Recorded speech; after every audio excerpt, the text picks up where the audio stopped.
Bienvenidos, esta es la señal de Cubavisión Internacional y nos place presentarles nuestra emisión de Cuba Noticias. A esta hora compartimos con ustedes las informaciones más importantes y comenzamos a modo de titulares. El presidente cubano Miguel Díaz-Canel Bermúdez expresó en su cuenta de red social X el rechazo de Cuba al bloqueo naval impuesto por el gobierno de Estados Unidos contra Venezuela.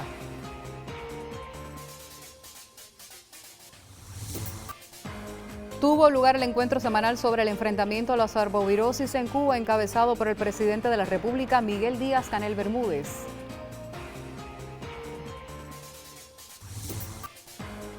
Cuba rememora hoy el reencuentro de los 5 héroes en el aniversario 11 del regreso a la patria de Gerardo Hernández, Antonio Guerrero y Ramón Labañino.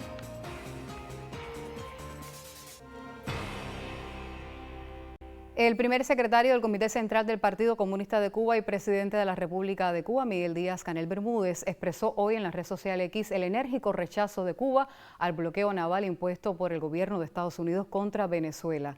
El gobierno de Cuba manifestó su posición en contra del bloqueo naval impuesto por Estados Unidos a Venezuela, la cual es divulgada hoy en los medios de prensa locales. El presidente cubano, Miguel Díaz-Canel Bermúdez, por medio de un mensaje en X, declaró el enérgico rechazo al bloqueo naval del gobierno de Estados Unidos a Venezuela y reafirmó el apoyo del presidente Nicolás Maduro a la revolución bolivariana y chavista y a su Unión Popular Militar. Díaz-Canel subrayó además el respaldo total de Cuba al comunicado emitido por el gobierno de Venezuela en respuesta a la medida estadounidense, al tiempo que calificó la acción como una nueva agresión contra la soberanía y la autodeterminación del pueblo venezolano. En la propia red social, el ministro de Relaciones Exteriores de Cuba, Bruno Rodríguez Parrilla, manifestó el total respaldo al comunicado publicado por el gobierno venezolano que denuncia e impugna la medida estadounidense. Y el retorno de Donald Trump a la presidencia de Estados Unidos no solo marcó un cambio de administración, sino que reconfigura el tablero para Cuba y América Latina, con una política de asfixia económica. Precisamente sobre ese tema, evaluado como parte de la edición 23 de la serie de conversaciones Cuba en la política exterior de Estados Unidos, nos informa Isabel Díaz González. Cómo las decisiones de Washington repercuten en la vida cotidiana de los cubanos, en la estabilidad regional y en la proyección internacional de la isla.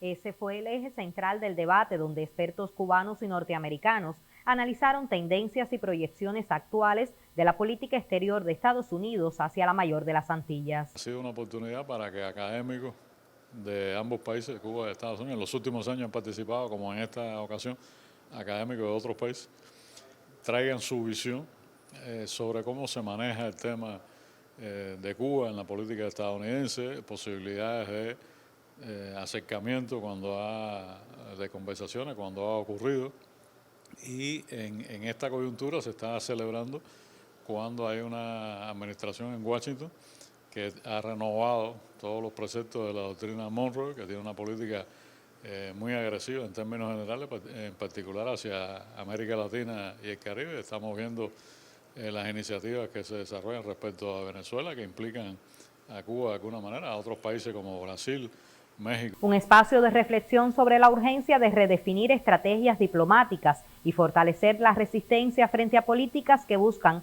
frenar el desarrollo y atacar la soberanía nacional de los pueblos en la región. La prerrogativa de Washington de determinar si y cómo deben ser las relaciones de los países latinoamericanos y caribeños con países que están fuera del continente.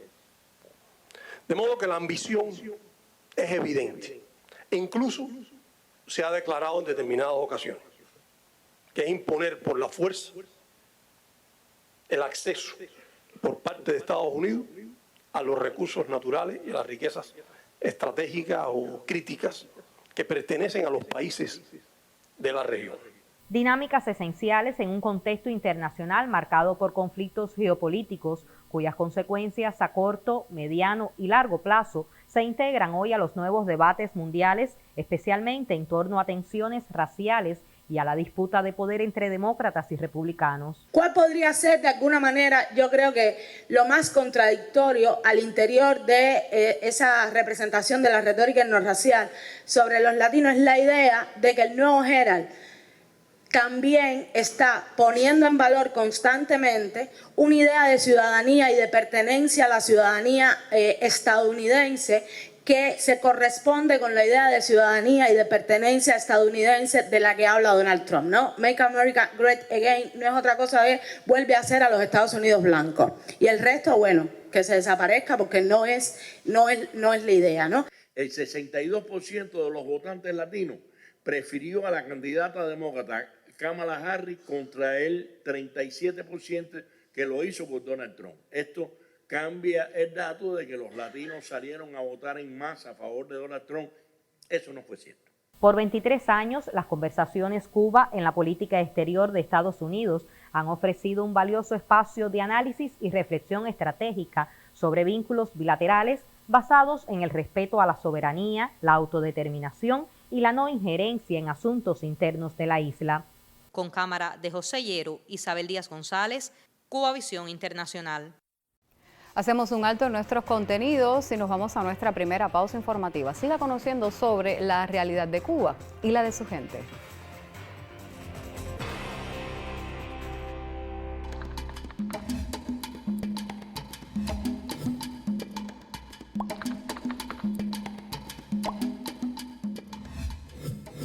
Sí hay bloqueo, sí se ha recrudecido, sí nos enfrentamos a una guerra económica, sí nos desprecian, sí nos intoxican vulgarmente, obscenamente y cargados de odio en las redes sociales.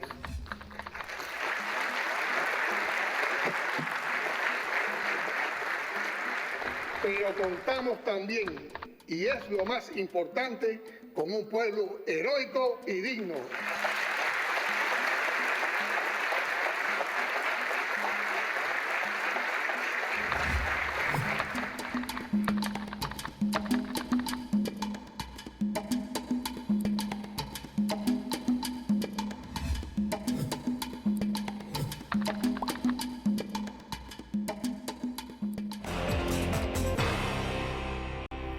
El primer secretario del Comité Central del Partido y presidente de la República de Cuba, Miguel Díaz-Canel Bermúdez, sostuvo este martes su habitual encuentro semanal con científicos que ponen su saber en el enfrentamiento de las enfermedades como el dengue y el chikungunya, transmitidas por vectores. Veamos.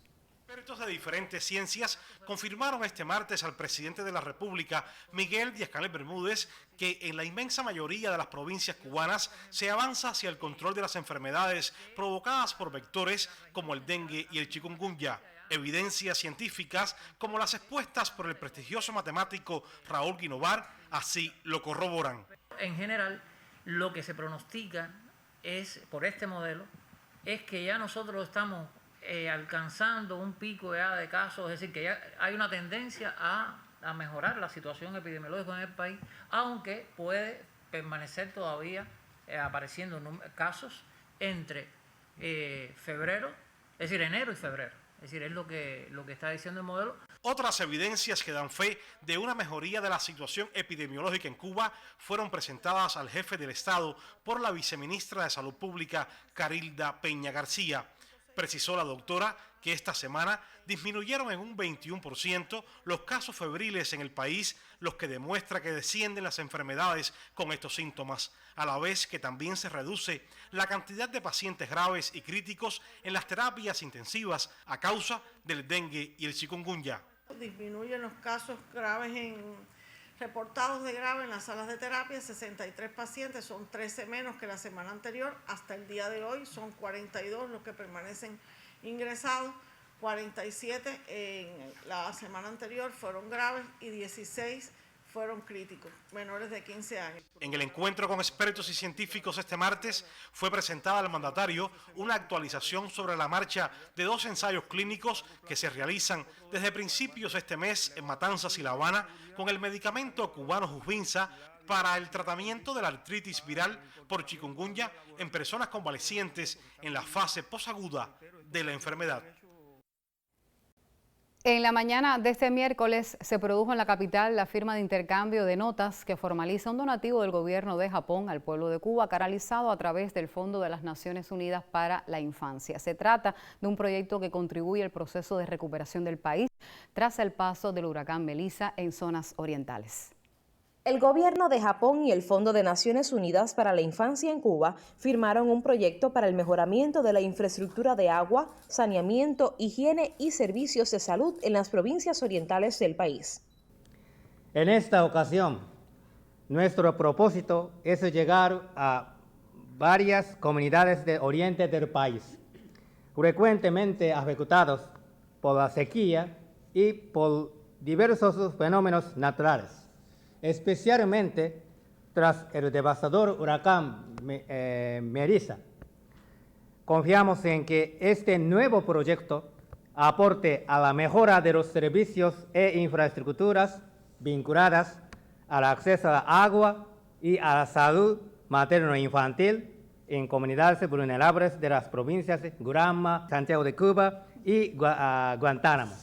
Solo en los últimos 2 años, Granma, Santiago de Cuba y Guantánamo han sufrido huracanes, inundaciones y sequías, sismos, con un impacto directo en servicios esenciales para la infancia. El huracán Melissa en este 2025 volvió a recordarnos que la preparación y la resiliencia salvan vidas, especialmente la de niños, niñas y recién nacidos.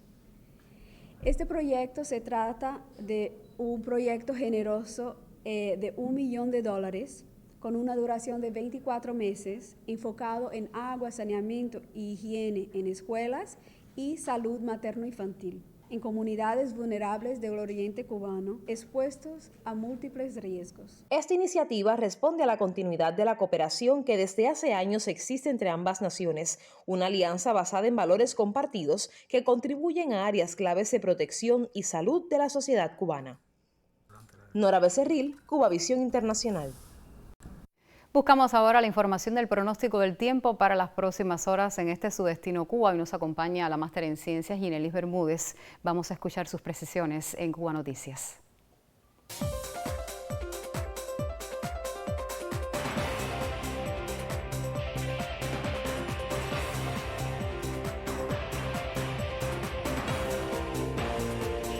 Saludos, es un placer compartir con usted la información meteorológica. Un sistema frontal casi estacionario se ha ido disipando de manera gradual en su porción sur, próximo a la costa norte de la región central de Cuba, disminuyendo la probabilidad de lluvias y dando paso a la marcada influencia de las altas presiones con una masa de aire más seca y estable, aunque imponiendo vientos del nordeste que traen nubosidad bajas del mar a esas zonas de la costa norte, y durante la madrugada y la mañana ocurren chubascos de manera ocasional en el norte de las regiones central y oriental del país. Así se van a comportar las condiciones del tiempo para las próximas horas. Estará amaneciendo con poca nubosidad en los destinos turísticos del occidente y en la tarde estará parcialmente nublado con sol aislado, chubascos y lluvias en el extremo más occidental serán escasas en el resto de los destinos turísticos del occidente del país. Las temperaturas máximas alrededor de 29 grados Celsius. En la región central, un amanecer parcialmente nublado en zonas de la costa norte con aislados chubascos ocasionales y será poca la nubosidad. En Trinidad, al amanecer con baja probabilidad de lluvias durante la tarde, donde estará parcialmente nublado. Las máximas alrededor de 29 grados Celsius. En los destinos turísticos de la región oriental, un amanecer parcialmente nublado en zonas de la costa norte con chubascos ocasionales. Será poca la nubosidad al amanecer en Santiago de Cuba y en Bayamo, y en la tarde estará parcialmente nublado con baja probabilidad de lluvias. Temperaturas máximas entre 29 y 30 grados Celsius. La salida del sol por Punta de Maicía a las 6:26 de la mañana se pondrá por el Cabo de San Antonio a las 6 pasado meridiano y continúa la fase de cuarto menguante. En resumen, para las próximas horas, condiciones de tiempo estable con solo aislados chubascos en algunas localidades, principalmente en zonas de la costa norte. Usted continúe en Cubavisión Internacional. Recuperar capacidades de generación en termoeléctricas que utilizan el crudo nacional es uno de los objetivos del programa, también de gobierno, implementado en el sector energético. Otros detalles en el siguiente material. Santa Cruz con 2 de sus unidades en mantenimientos. Esta es la intervención ligera en el bloque número 3. El trabajo enfocado en acciones que permitan restablecer potencias al país. Ya va bastante adelantado, esta era la anilla más afectada que estaba y ya estamos terminando como se ve. Especialistas señalan que Santa Cruz 3, en el momento de su salida del sistema, tenía una generación en el orden de los 30 megawatts. La máquina reflejaba bajos indicadores de eficiencia. Su estado técnico requería acciones correctivas que condujeran a restituir cargas. Decidimos entonces intervenir dentro de la caldera y trabajar en varios frentes. Vamos a hacer una serie de trabajos como el cambio de todas las tolvas por debajo del CAR hasta los ventiladores inducidos. Vamos a reparchar todo el estator del CAR, se va a trabajar en el sellaje. Sistemas de generación igualmente son centro del mantenimiento. Se está trabajando en mejorar el aislamiento como tal, que estaba ya en mal estado, y se están cambiando los colchones y se está mejorando el aislamiento. El bloque debe entrar el día 19 con 60-65 megawatts. Cada trabajo planificado con la proyección de que el bloque recupere indicadores, a la vez que en su operación continua disminuyan las averías que provocan salidas imprevistas. Va a entrar con un poco más de estabilidad, va a entrar con un poco más de eficiencia. En el 2026 está planteado que esta máquina tenga una intervención más grande, mucho más grande, un capital a fin de año. En las brigadas hay conciencia de lo que representan estos trabajos para gradualmente reducir déficit. Estas máquinas aportan energía con mayor soberanía energética, pues utilizan el crudo nacional en la generación. Apoyamos al país, a la revolución, y esto es un sector muy bonito. A finales de año se estima que estén las 3 bloques en línea, donde la potencia máxima de la planta serían unos 200 megawatts. Los mantenimientos planificados en la generación térmica del país poseen el respaldo de industrias y talleres nacionales, cuyas líneas, con materia prima importada, fabrican elementos indispensables para las calderas. Estrategia que ahorra finanzas al país y también asegura la continuidad de intervenciones que son vitales para mantener en la generación máquinas con más de 4 décadas de explotación. En la comunidad Dos Ríos del municipio de Granma y colindante con Cueto y el Sur Río Contramaestre en Santiago de Cuba, brigadas de linieros y ensambladores de la empresa de construcciones de la industria eléctrica de 7 provincias del país trabajan contrarreloj para instalar las torres de transmisión para el restablecimiento del fluido eléctrico en la provincia de Granma tras los severos daños ocasionados por el huracán Melissa. Nuestra corresponsal Dailin Herrera Bayar nos amplía también en el siguiente reporte. La provincia de Granma y los municipios de Cueto y Contramaestre en Santiago de Cuba fueron escenario de un desafío sin precedentes. El paso del huracán Melissa provocó severos daños en 6 torres de transmisión de 220 kV, ubicadas en zonas intrincadas y de difícil acceso. Cuando estas torres caen, lo primero que sucede es que se desconecta Granma del sistema eléctrico nacional. En una primera etapa instalamos torres de emergencia, torres que se instalan muy fácil, pero que son muy vulnerables, no la podíamos dejar a tiempo completo. Desde el primer momento, brigadas de linieros y ensambladores de la empresa de construcciones de la industria eléctrica ESIE se movilizaron para enfrentar la emergencia. Hemos estado aquí sobre todo enfocados en el trabajo. El sol nos ha saturado, pero aquí estamos dando al 100%. Sobre todo, esforzándonos al máximo. Destacar el aporte que han hecho los compañeros de la zona, o sea, los vecinos. Son cosas que siempre muestran nuestro pueblo y aquí estamos tratando de darlo todo y dejar en servicio, que es la meta final, dejar en servicio esta línea y dejar la provincia de Granma enlazada ya con el sistema electroenergético nacional. Fueron jornadas intensas marcadas por caminos escabrosos, un sol desafiante y largas horas de esfuerzo continuo. Cada torre representó un reto distinto: desmontar estructuras dañadas, trasladar materiales pesados por senderos complicados y levantar nuevamente el sistema eléctrico que garantiza el servicio a miles de personas. Ha sido complejo porque no hemos podido utilizar toda la maquinaria que lleva el ensamblaje de este tipo de estructura. Hemos tenido que apelar a métodos tradicionales donde ha sido necesario la utilización de bulldozer, de maquinaria pesada. La disciplina, la entrega y la unidad de los trabajadores hicieron posible que las 6 torres fueran reparadas. Hoy, la energía vuelve a fluir con normalidad debido a la constancia de quienes no se detuvieron ante las dificultades. Cada acción realizada demuestra la capacidad de respuesta y la voluntad de un colectivo que crece ante cualquier obstáculo. Desde Santiago de Cuba, el camarógrafo Santiago Martí y Dailin Herrera Bayar, Cuba Visión Internacional. Nos vamos ya a nuestra segunda pausa informativa. Siga con nosotros, pues estaremos acercándonos a un hecho que marcó también el reencuentro de los 5 héroes de regreso a la patria. Siga con Cubavisión Internacional.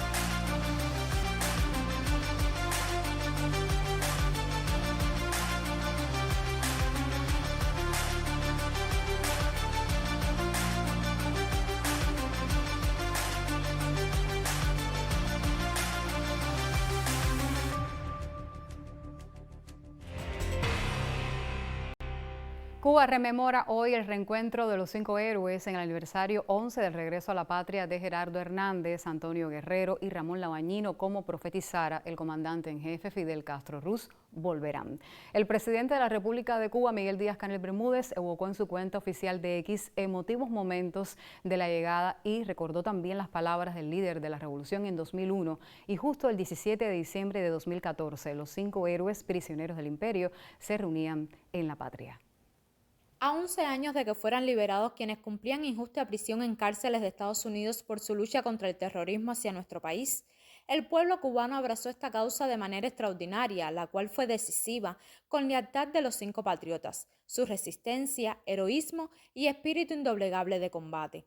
Recordemos las innumerables injusticias que sufrieron estos héroes en las prisiones, falta de pruebas, jurados manipulados y condenas arbitrarias dictadas desde el odio en un ambiente de hostilidad y agresividad. El 17 de diciembre de 2014, millones de cubanos se convirtieron en testigos del cumplimiento de la predicción del comandante en jefe del regreso a la patria de Gerardo Hernández, Antonio Guerrero y Ramón Labañino. Emoción compartida de miles de cubanos serían las palabras para definir la llegada a su patria. Orgullosos de ustedes por la resistencia que mostraron, por el valor y ejemplo que representa eso para todos, fueron las palabras del comandante Raúl Castro al recibir a los 3 héroes cubanos. Como prometió Fidel en junio del 2001, cuando dijo volverán, arribaron hoy a nuestra patria Gerardo, Ramón y Antonio. Cuba rememora hoy un día de victoria, un día que recuerda que nada es imposible para los que luchan. El regreso a la patria de Gerardo, Antonio y Ramón, quienes se juntaron en un abrazo con sus hermanos René y Fernando, como lo había prometido Fidel. Es una victoria del pueblo cubano y de la solidaridad internacional, una prolongada y ardiente batalla mundial por su liberación. Anislaidy Ramírez Osorio, Cubavisión Internacional. Y así ponemos punto final a nuestra emisión de Cuba Noticias. Gracias por elegirnos a través de la señal de Cubavisión Internacional. Estamos activos también en la plataforma digital para intercambiar. Por supuesto, nos encontraremos en próximas emisiones. Excelente jornada.